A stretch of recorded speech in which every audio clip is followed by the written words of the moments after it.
Gene Shalit lived 79 days as a 100-year-old man. On March 25th of this year, he sat in the fresh air of the Berkshire Mountains in western Massachusetts, surrounded by his 6 children and his 5 grandchildren, while 3 hours south of him, on the program he'd served for 4 decades, Al Roker held up a Smucker's jar with his face on it and called him a Today Show legend. Al Roker, who inherited the tradition that Willard Scott made famous, the Smucker's jar, the centenarian salute, the birthday wave from Rockefeller Plaza, carried it forward that morning for Gene Shalit, the man with the wildest mustache in the history of American television.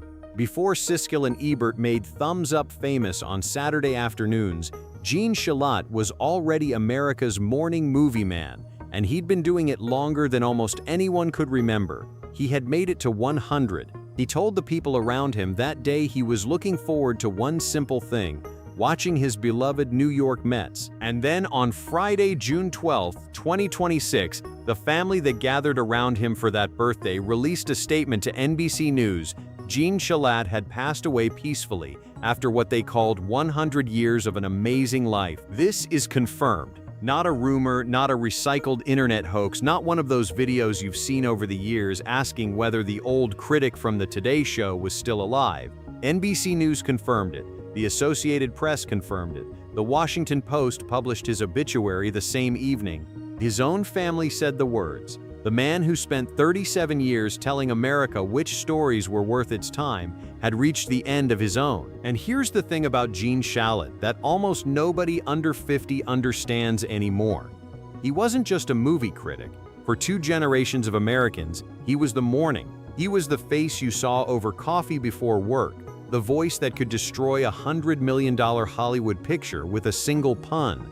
The man whose hair John Belushi once described as an ant farm on fire. He turned a look into a career and a costume and a kingdom. But the full story of Gene Shalit, the story of where that mustache came from, the famous client he walked away from during one of the biggest scandals in broadcast history, the wife he loved and lost and never replaced, the one review that nearly ended him, and the strange, silent final act he chose for himself in the mountains of Massachusetts.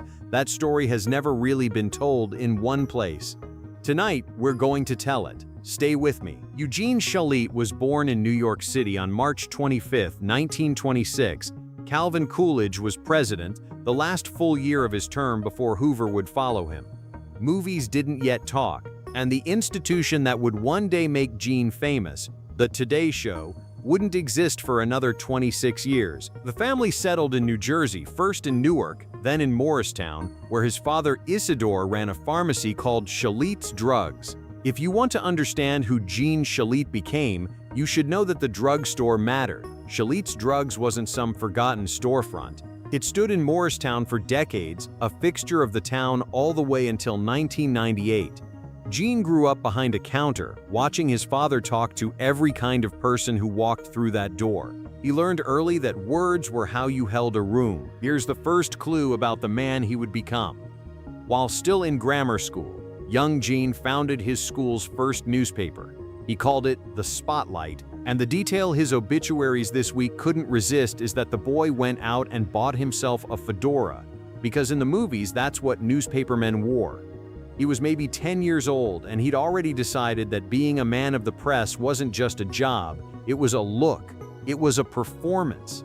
Decades before the bow ties and the wild hair and the handlebar mustache, Gene Shalit already understood that in American media, the costume is part of the message. At Morristown High School, he wrote a humor column. Then he went off to the University of Illinois, where he wrote for the student paper The Daily Illini, graduating in 1949. File this away because it's one of those strange rhymes of history. Years later, another kid would sharpen his teeth at that very same student newspaper.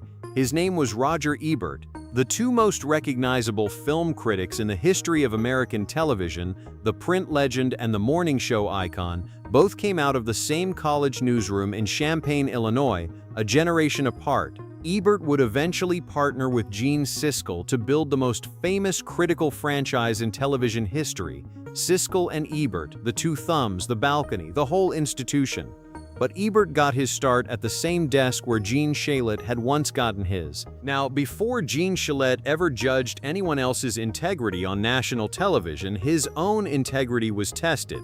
And this is a chapter of his life that almost nobody remembers. In the 1950s, before he was a critic, Gene Shalit was a press agent, a publicity man, a partner in a New York firm called Barkus, Shalit & Schiller. His firm represented one of the hottest names in American entertainment, a clean-cut young broadcaster out of Philadelphia named Dick Clark, the host of American Bandstand, the man they'd later call the world's oldest teenager. In the late 50s, there was no safer, more wholesome client in show business. And then came payola. In 1959, Congress opened investigations into the practice of record companies secretly paying broadcasters to play their songs. The scandal tore through the radio industry, careers were ended, and Dick Clark, with his web of financial interests in record labels and publishing companies, found himself squarely in the crosshairs of a congressional investigation. Gene Shalit, the publicity man whose job was to defend his client's name, looked at the situation and made a decision. He dropped Dick Clark, walked away from one of the most lucrative accounts a press agent could hold, right at the moment Clark needed his spin doctors most. Dick Clark never spoke to him again. Decades later, Clark was still bitter enough to call Shalit a jellyfish in print. That quote ran in the New York Times Magazine in 2011, more than 50 years after the fact. Half a century and the wound had never closed. You can read that decision two ways. Clark clearly read it as betrayal. But look at it from the other end. A young man in the publicity business, a business built entirely on saying whatever the client needs said, decided there was a line he wouldn't cross. And here's why that matters. Within about a decade, that same man would be handed a national television platform and a microphone, and his entire job would be telling the truth about powerful people's expensive products. The Dick Clark decision was the audition nobody knew was happening. The jellyfish, it turns out, had a spine. Through the 1960s, Gene Shalit built his name the slow way, in print. He wrote an entertainment column for McCall's. By 1968, he was the senior film critic at Look magazine, one of the great glossy giants of the era. He wrote the What's Happening column in Ladies' Home Journal for 12 years, and his byline turned up in Cosmopolitan, TV Guide, 17, Glamour, even the New York Times. He also wrote books, and the books tell you everything about his sense of humor.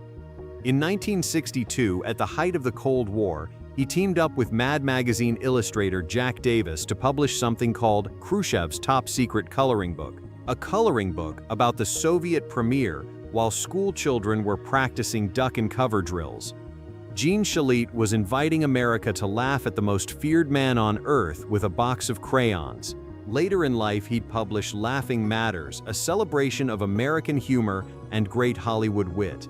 The man collected jokes the way other people collect stamps. From 1970 to 1982, he delivered a daily radio essay for the NBC radio network called Man About Anything, which became one of the most widely carried features NBC radio had. Think about that title for a second. Man About Anything. Not man about movies, not man about books, anything. Gene Shalit never saw himself as a film critic who happened to be funny. He saw himself as a humorist who happened to be aimed, for the moment, at the movies. In 1970, NBC brought him onto the Today Show in a modest role. Part-time book reviewer, just a print guy doing a few minutes on television.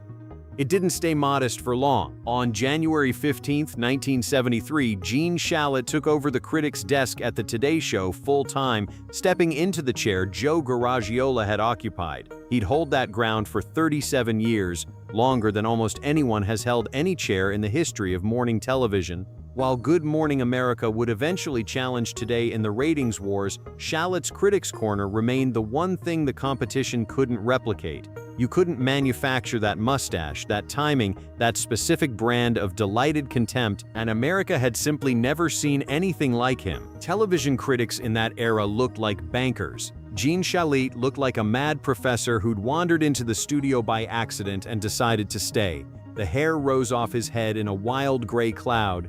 The eyeglasses were enormous, the bow ties were loud. and beneath his nose sat the single most famous mustache in the history of American broadcasting, a great dark handlebar that seemed to have its own contract with the network. He was parodied everywhere, and he loved it. Eugene Levy played him on SCTV, John Lovitz and Horatio Sands did him on Saturday Night Live, Family Guy drew him, The Muppets built him. David Letterman once squashed a fake Gene Shalit head between two giant comedy hammers, and in one of the strangest honors American culture can bestow, SpongeBob SquarePants gave him a tribute character, a food critic named Gene Scallop, voiced by Shalit himself. When the cartoon sponge under the sea is doing bits about you, you haven't just succeeded in television. You've entered the furniture of the American mind. His segment was called Critics' Corner, and for over 3 decades it was appointment viewing. What people misunderstand about what Gene Shalit actually did in that corner is this. The reviews were short, a few minutes, nothing like the essays the print critics were writing. What he was doing was closer to vaudeville. Every review built toward the pun, the groaner, the line you'd repeat at the office. Reviewing The Silence of the Lambs, he said the film may be all wool and a yard wide, but it makes a terrific yarn. Reviewing the legendary flop Ishtar, he needed exactly 2 words. Ishtar-ish horrible. Reviewing X-Men, he said the movie shouldn't be taken seriously. In fact, it should be taken with 2 aspirin. Stand By Me, he said, instead of grossing you out, is engrossing. And reviewing Face Off, he told America that if wild improbabilities are your cup of tea, then let's face it, you'll find Face Off thoroughly entertaining. Were they corny? Absolutely, and corny on purpose. Leonard Maltin, his fellow critic and a peer in the television criticism world, said it plainly in the tributes this week. Shalit was a naturally funny guy, and sometimes he was more interested in the wisecrack than the sober judgment of the movie, which Maltin added was probably exactly what his producer wanted. Maltin also credited Gene Shalit with helping launch his own television career. Joel Siegel over at Good Morning America had his own corner of the morning television criticism world, and the 2 men often covered the same films, but Shalit got there first and he set the template. The Mad Professor opened doors for the people coming up behind him. His longtime producer Guy Ludwig, who worked beside him for more than 20 years, put it simply. What resonated above his unusual appearance was his incredible wit and his remarkable intelligence. He amused you. He enlightened and amused whatever the subject was. Here's something I'd add from my own chair. I've watched a lot of old Critics' Corner footage over the years, and the thing that strikes me isn't the puns, it's the joy. Modern criticism so often runs on contempt, on the takedown, on the ratio. Gene Shalit ran on delight. Even when he hated a movie, and he could hate a movie, you got the sense he was delighted to be there hating it in front of you. That's a rarer gift than it sounds. Now we come to the part of the story Gene Shalit never performed. The Private Man. In 1950, long before the fame, Gene married a woman named Nancy Lewis. Together they raised 6 children. Willa, who grew up to be an artist and producer connected to the famous stage production The Vagina Monologues. Peter, who became a physician and a nationally respected authority on gay men's health. Andrew, Nevin, Emily, and Amanda. 6 kids raised while their father climbed from press agent to print critic to the most famous mustache in America. In 1978, after 28 years of marriage, Nancy died of cancer. Gene Shalit was 52 years old. He was at the height of his fame, on television every morning in millions of homes, one of the most recognizable men in the country. He could have remarried 10 times over. He never remarried, not once, not in the 48 years he lived after losing her. He didn't talk about it much, which is exactly why it's worth saying out loud now. In an industry where marriages are press releases and divorces are content, Gene Shalit loved one woman, lost her in the middle of his life, and quietly carried her with him for nearly half a century afterward, raising their 6 children as the years rolled on. There's no pun for that. There's just a man who meant it. In 1994, the story took a strange turn that ended up reshaping how America saw him. Gene was in St. Pete Beach, Florida, covering baseball spring training, when he was struck by a car. The accident broke his leg, and after it healed, the Today Show made an unusual accommodation. They began taping his reviews from a studio in his own home. Think about what that means. NBC essentially decided that Gene Shalit was irreplaceable enough that if he couldn't easily come to Rockefeller Center would come to him. For years afterward, the Critics' Corner you saw in the morning was beaming in from Gene's own house. The network had 1,000 employees in that building, and exactly one of them broadcast from his living room. That's what institutional status looks like. But no honest telling of Gene Shalit's life can skip the winter of 2005 into 2006, because that's when the beloved national grandfather of film criticism walked into the worst storm of his career. And the way it resolved is one of the most surprising things about him. The movie was Brokeback Mountain. Ang Lee's drama about two cowboys in a decades-long hidden love affair was the most acclaimed film of the year, on its way to multiple Academy Awards and a genuine cultural milestone for gay representation in mainstream Hollywood. Gene Shalit didn't like it. That alone would have been fine. Critics are allowed to dissent, and he called it wildly overpraised, but not by me. The problem was one specific choice of words. In his review, he described Jake Gyllenhaal's character, Jack Twist, as a sexual predator. The reaction was immediate and severe.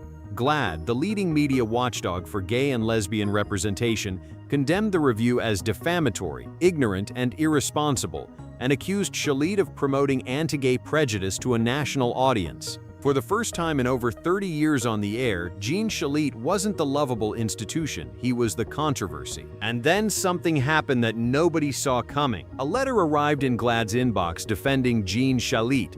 It came from a physician in Seattle, a specialist in gay men's health, a gay man himself living with HIV. His name was Dr. Peter Shalit. Gene's son, Peter, publicly defended his father against the charge of bigotry, and he had standing to do it because the receipts existed. Almost a decade earlier, in 1997, Gene Shalit had written a tribute to Peter in The Advocate, the nation's leading gay magazine. The piece was called For the Love of Peter, and it was exactly what the title sounds like: a famous father at a time when plenty of famous fathers stayed silent, publicly and lovingly embracing his gay son in the pages of a gay publication. Gene Shalit also did something else that critics in trouble rarely do.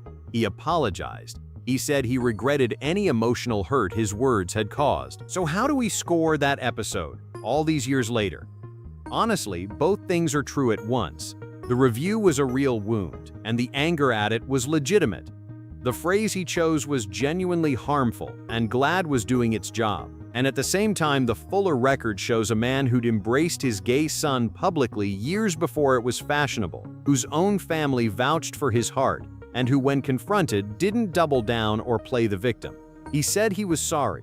In 2026, when the standard celebrity response to criticism is a 45-minute denial video, there's something almost quaint about a man who simply apologized and meant it. On November 11, 2010, after reviewing thousands of films across 37 years in the chair, Gene Shalit stepped away from the Today Show. He was 84 years old.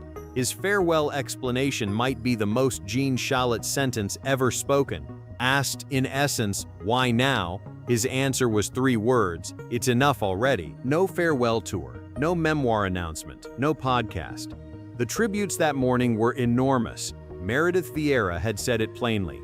It's hard to imagine not having him here. He is the Today Show. Katie Couric remembered it was always magical to watch him work, recalling how completely mesmerized he was interviewing Sophia Loren. Jim Bell, the program's executive producer, called him not just a Today Show treasure but a television legend and an American icon, and said his run was a feat unlikely ever to be matched. 16 years later, that prediction is holding up. Nobody has matched it. In the modern attention economy, nobody ever will. 37 years in one chair isn't a career anymore. It's a geological era, and then Gene Shalit did the most radical thing a famous American can do. He disappeared. He retreated to the Berkshires, the Green Mountain country of western Massachusetts, around Lenox and Stockbridge, Norman Rockwell country. The man who'd been on national television 5 mornings a week for 4 decades simply stopped being seen. The quiet years weren't without pain. In October of 2012, at age 86, he fell asleep at the wheel and crashed his car in Lenox. The charges, misdemeanors, were dismissed after he agreed to give up driving. A small story, but a poignant one. Surrendering the car keys is one of the oldest and hardest American rituals of aging, and Gene Shalit went through it like millions of his viewers had. That same year, in November of 2012, came a far deeper wound. His daughter Emily died of ovarian cancer at just 55. Cancer had taken his wife, now it had taken a child, and still he kept his grief where he'd always kept it. At home, off camera, his only real public reappearance came in 2015 when he emerged to honor Willard Scott, the great Today Show weatherman who had made the Smucker's Jar centenarian tradition famous in the first place, on Willard's retirement. One legend showing up for another and then slipping back into the mountains. There's a version of this story where the silence reads as sad, the forgotten star, the empty years. I don't read it that way at all, and here's why. Gene Shalit spent his entire on-camera life playing a character. The hair, the tie, the mustache, the pun, the costume he first put on as a 10-year-old, buying a fedora for his grammar school newspaper. At 84, I think he simply finished the performance, took off the costume, and went back to being Eugene from Morristown. A reader, a father, a grandfather, a Mets fan. "It's enough already" wasn't an exit line. It was a man telling the truth. Which brings us back to where we began. March 25th, 2026. Gene Shalit turned 100 years old. On the Today Show, the program he joined when Richard Nixon was in his first term, Al Roker raised the Smucker's jar bearing his face, that centenarian tradition Willard Scott built and Roker inherited, and called him a Today Show legend. Roker told viewers Gene was ringing in 100 by enjoying the fresh air of the Berkshires with his 6 kids and 5 grandchildren, and the detail from that day that I can't shake is the smallest one. Asked what he was looking forward to, the answer that came back was that he couldn't wait to watch his New York Mets, 100 years old. A century of movies and books and mornings, of presidents and premieres, of triumph and grief, and the thing pulling him forward into his 101st year was baseball. The Mets, of all teams, the franchise that has specialized for 60 years in breaking the hearts of exactly the kind of loyal, hopeful, slightly absurd romantics that Gene Shalit spent his life being. Of course, he was a Mets fan. It's the most perfect fact in this entire story. 79 days later, on Friday, June 12th, he was gone. The family's statement to NBC News said he passed away peacefully after 100 years of an amazing life. The Today Show, the family added, was an extraordinary era for him. Extra reported that he died in his sleep. And here's where I owe you the same honesty Gene owed his viewers. No cause of death has been released. You'll see videos tonight with titles promising you the cause of death. As of right now, those videos don't have it because the family hasn't given it, and at 100 years old, peacefully, in his sleep, perhaps no further explanation is owed to any of us. When and if the family says more, we'll update you.